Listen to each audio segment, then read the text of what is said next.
RV Educational Institutions, Shivananda Sarma Memorial RV College, video lectures and ISR initiative. SSMRV College, one of the premier institutes run by the prestigious RV group of institutions, has come up with a unique initiative to engage students at the time of this unforeseen medical emergency caused by corona outbreak.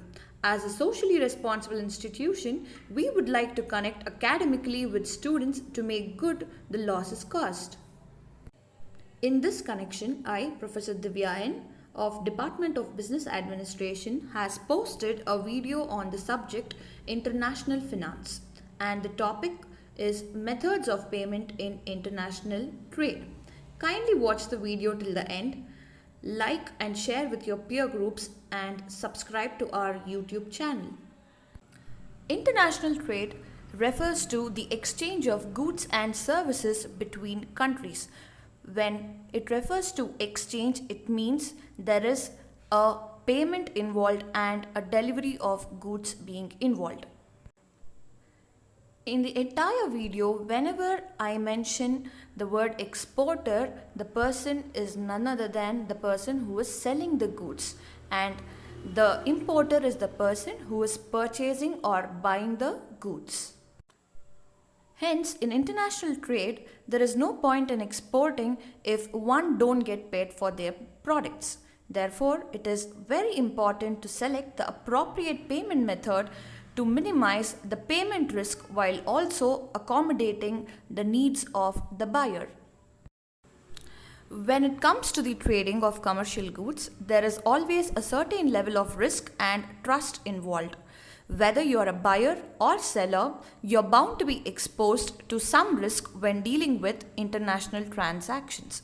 In large part, the amount of risk involved highly depends on the method of payment one uses. There are plenty of international paying methods for both importers and exporters across the globe. The most frequently followed methods of payment in international finance will be discussed in the following video. The methods include cash in advance, letter of credit, documentary collection, open account, consignment. As there are two parties, each method of payment is the most secured one of the party is always the least secured one for the another party. That is, if a particular method is most secure to exporter, it is least secure to the importer. Why is it so? We are going to learn in further slides. To begin with, the first method of payment is cash in advance, the most secured method of payment for the exporter and the least secured method for the importer. Under this method, the payment is remitted by the buyer or the importer in advance.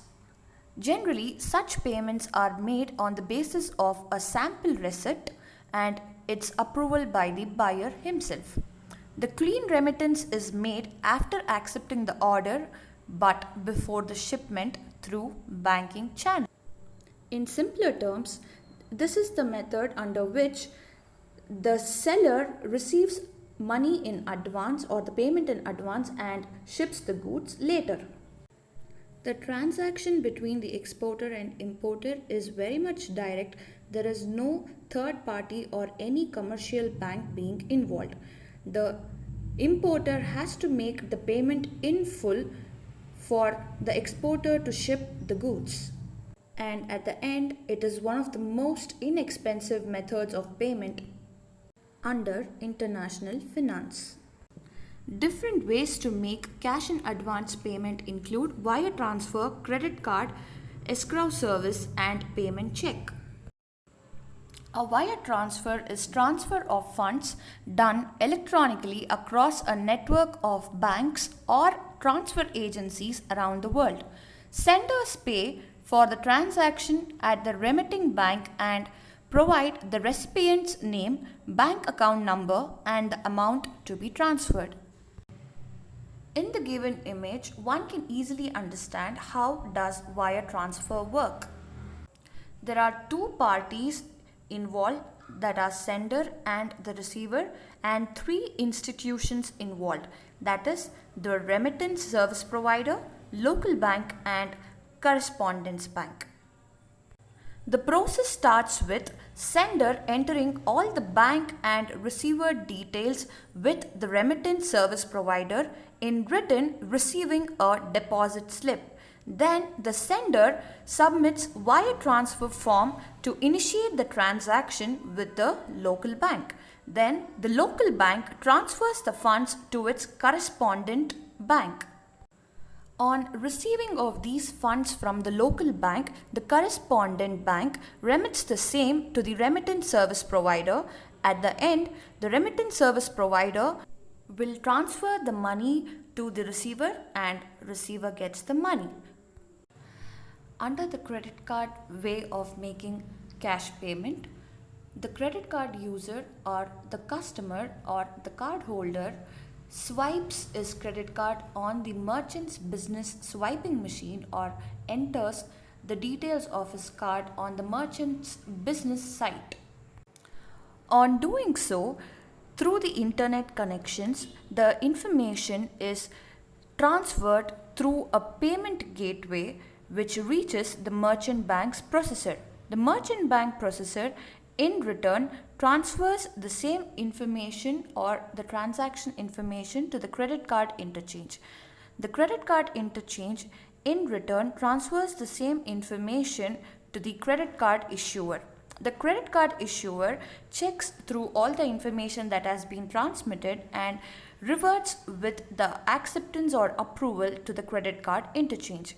On getting the approval from the credit card issuer, the credit card interchange credits the money in merchant's bank account and debits the money in customer's bank account.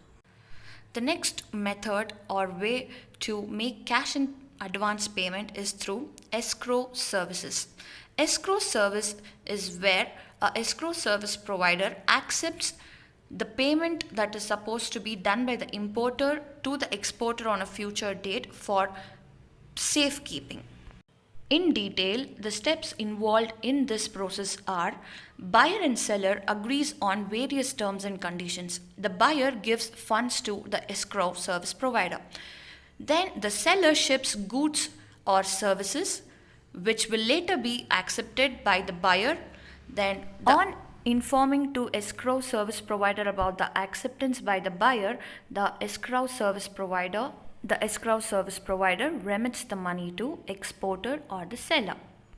This is one of the indirect methods of making the cash payment, where the escrow service provider is the third party who is involved. The next method of making cash in advance payment is through payment check. Under this method, there are four parties involved: the exporter, who is also known as the bearer of the check, that means the name in which the check is being drawn by the importer. The person who draws the check is called the drawer. In this situation, it's the importer. The other two important parties to the whole transaction is exporter's bank and the paying bank. Exporter's bank is the bank which is going to deposit the check and remit the funds to the exporter's bank account. The same way, paying bank is the importer's bank which is going to remit funds to the exporter bank. The second most secured way of payment under international finance is letter of credit. A letter of credit is also known as a documentary credit or banker's commercial credit or letter of undertaking. It is a document that is issued by a third party that guarantees payment for goods or services once the seller provides acceptable documentation. So under this payment method, there are four parties that are involved. Over here, instead of the importer himself, there is a bank who pays the exporter or the seller the required payment on behalf of the importer. So let's see what are the different parties that are involved in the whole process and what are their tasks. The different parties involved in the whole process of letter of credit are applicant, beneficiary, issuing bank, advising bank and confirming bank. Applicant is none other than the importer who applies for letter of credit. So an importer who's not aware of who the exporter is requests his bank, that is the issuing bank, to help him to make sure that his goods are delivered, then the payment is paid to the exporter. So applicant is the importer who applies for letter of credit. Issuing bank is the bank of importer. Up next we have beneficiary. Beneficiary is nothing but the person who is ready to sell the goods or the exporter. So the exporter who is not aware of the importer, whoever it is in whichever country he is, wants to be secured of his money. So he will be accepting the importer, saying, agreeing or assuming that the applicant is not going to make the default of making the payment, and if he does so, there will be an issuing bank who will provide the beneficiary, that is the exporter, the money. Next, it is advising bank, the exporter's bank. So what does the exporter's bank or the advising bank does? On acceptance of all the documents by the issuing bank that the beneficiary or exporter has shipped the goods, will remit the money the importer is supposed to pay to the advising bank. So advising bank get the remittance of importer's money and gives it to the beneficiary or the exporters. In between we have something called as confirming bank. So what does this bank does? It gets into detailed information about the issuing bank and the advising bank and sees if the letter of credit that has been signed or that has been accepted by both the parties are done right. And only then it confirms that this particular letter of credit can be carried forwarded by both buyer and seller, importer or exporter, or the applicant and beneficiary. The procedure is very simple. Letter of credit is used as a method of payment when the buyer and seller are completely unaware of one another. So they take the help of the banks relating to both of their countries. So importer's bank, that is the issuing bank, will help the buyer to have some trust on seller or the exporter. The exporter's bank or advising bank will help the exporter to secure his payment from the importer. So the first step, the buyer enters into a sales contract with the exporter, wherein he mentions how much amount of quantity of goods he is going to buy and what are the methods of shipment, or at what rate he is going to buy, and what is the amount that the importer has to pay for the entire shipment as a sale consideration.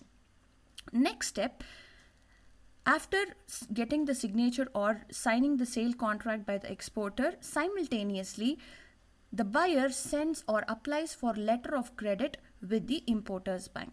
So letter of credit is nothing but where the importer requests their importer's bank saying that I am going to make the payment to the exporter through you only when you receive the document saying the exporters have shipped my goods or they have shipped my consignment. On receiving the request of letter of credit by the importer, the issuing bank will send the credit money, that is the payment money, to exporter. So once the payment is received by the exporter's bank, they give a green signal to exporter saying, I have received your payment, whatever that you are supposed to receive from the importer. Now kindly go and make the shipment of the goods. On receiving this confirmation or getting the letter of credit delivered by the exporter's bank, the exporter ships the goods. On shipping the goods, the exporter will receive various documents which assures or which confirms that there is amount of goods that has been shipped. The same documents will be collected by the exporter from the dockyard or the merchant or the captain of the ship and presents the documents to his own bank, that is the advising bank. On receiving the documents which says that the goods have been shipped, the same documents will be presented by the advising bank to the issuing bank. On receiving the documents, the issuing bank will produce the same documents to the importer, and the importer has to make the payment towards issuing bank, because at the beginning the issuing bank has made the payment on credit basis. So the issuer, on receiving the document saying his goods have been shipped, only then he is going to make the payment for issuing bank. And now the whole procedure, the exporter would have received the money on giving the documents that confirms that shipping has happened from his exporter bank itself. Now let's discuss some points about the features of letter of credit. First point, negotiability. Negotiability is which talks about the letter of credit being a negotiable instrument. That means it can be transferred from one person to another person easily. Letter of credit talks about payment to the exporter or the document which promises payment to the exporter. So if the exporter wants the payment to be given for another person instead of him, that can be easily done, whereas the exporter's bank or the issuing bank will make the payment to some other third party instead of the advising or exporter's bank.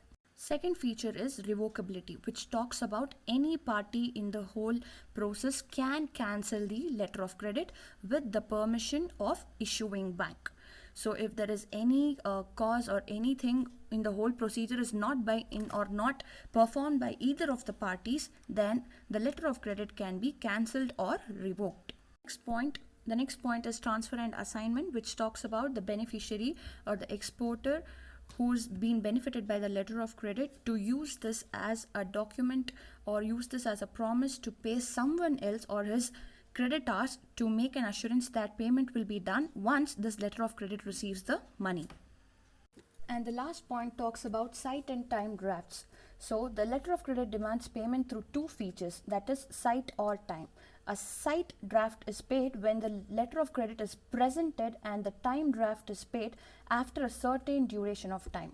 So the bank will review the letter of credit to be sure that it is valid in both the cases. The third method of payment under international payment is documentary collection. This method is very much similar to letter of credit, but this method is initiated by the exporter and there is no credit payment that is being done by any of the banks to any of the parties. So the sales transaction under this method is settled by bank through an exchange of documents. Initially, the seller is nothing but the exporter, instruct his bank to forward documents related to the export of goods to the importer's bank with a request to present these documents to the importer for payment, indicating when and on what conditions these documents can be released to the buyer or the importer. Next, the importer may obtain possession of goods and clear them through customs if the importer has the shipping documents such as original bill of lading, certificates of origin, etc., which is being sent by the exporter on shipping the goods. However, the documents are only given to the importer after payment has been made, which are called as documents against payment, or payment undertaking has been given to the importer as accepted a bill of exchange by the exporter and payable at certain date in the future or on the maturity date, which will be called as document against acceptance. Under this method, there are four parties under the method of documentary collection. So the four parties are nothing but principal, that is the seller or the exporter of goods, drawee, the importer or the buyer of the goods, remitting bank, the bank who collects the money on behalf of the exporter, then the collecting bank who pays on receiving it from the importer. So the entire process is initiated by the principal or the exporter, wherein he ships the goods to the importer, collects the documents and writes a collection order and presents it to the remitting bank. On getting the collection order, which is being attached by the documentation of shipment, the remitting bank transfers or passes on the same collection order to the collecting bank. Collecting bank in return passes on the same to the importer, wherein the importer only on receiving and submitting the same documents with the dockyard or the captain of the ship, he will be able to receive his consignment. On receiving the consignment and accepting the consignment, the importer will make the necessary payment to his bank, that is the collecting bank. On receiving the payment by the collecting bank, the same is transferred to remitting bank. So this remitting bank will receive the money from the importer's bank and remit or deposit to the exporter. This way the exporter receives his money. The fourth method under international payment system is open account. This method is followed when the importer and exporters are well known to one another and they are in the business with one another for a long time, or else the importer doesn't have any default in his credit payments in past. To go in detail, an open account transaction is sale where the goods are shipped and delivered before payment is due, which in the international sales is typically in 30, 60 or 90 days. So it is nothing but the opposite way of cash in advance. In case of an open account, an importer takes the delivery of goods first and ensures that the exporter to make the payment at some specific date in the future. So this particular thing talks about goods sold on credit. Then the importer is also not required to issue any negotiable instrument or any promissory note evidencing the legal commitment to pay at the appointed time. This is the most least secured way of method of payment for any exporter, as he doesn't have any protection in case there is a non-payment by the importer or the buyer. The procedure under open account system is very simple. The exporter and importers enter into a sale contract. On entering into the sale contract, the exporter ships the goods and delivers the documents that is necessary for the importer to get the shipment out of the ship.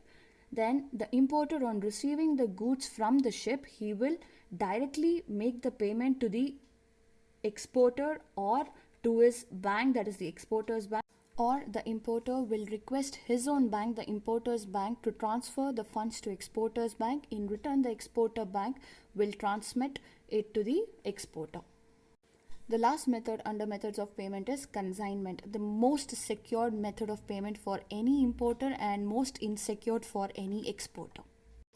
This method is not usually used for any of the usual trading, that importing and exporting. Under this method, the owner or the consignor of a particular quantity of goods exports his goods to a person in foreign land, a facilitator known as the consignee or the third party, to sell the goods of the consignor in the foreign land. In return, whatever the sale proceeds the consignee gets in the foreign land has to remit the same to the consignor. In between, for the entire process, the consignee is paid a particular amount of fee. So the two parties involved in the entire process is consignor, the owner of the goods, consignee, the person or the third party who is going to sell the goods in a foreign land, and the goods that is in the transmit or the goods that is being sold in the foreign land is called as the consignment. Lastly, the consignment shop. It's a retail store in the foreign land which displays the consignment or the goods for the buyers to purchase. The procedure involved in the entire consignment process is forming an agreement and decision terms and conditions, that is an agreement between the consignee and the consignor about what are the types of goods that is being sold and what are the different procedures followed in shipment, and later what will be the terms of payment and what will be the sale consideration or the selling price. Up next, the consignor sends the goods on consignment to the consignee. The exporter ships the goods, which is called as consignment under the consignment method of payment, to the consignee. Third, consignee will separate the goods suitable for sale. On receiving the goods, the consignee or the importer will segregate what are the goods that are suitable for sale and what are the goods which cannot be sold, and the goods which cannot be sold will be returned back to the consignor or the exporter. And there is also a clause wherein the consignee can himself buy the goods if it is mentioned in the agreement. At the end, after the goods are sold and there is sale consideration that is received, the consignor will make the payment to the consignee, that is whatever the sale proceed amount is, and in return the consignor, the exporter, will also have to pay the consignment fees for the consignee for making all the procedure to happen in a smoother way. Thank you for watching. Kindly subscribe our YouTube channel and share it with your friends. Thank you.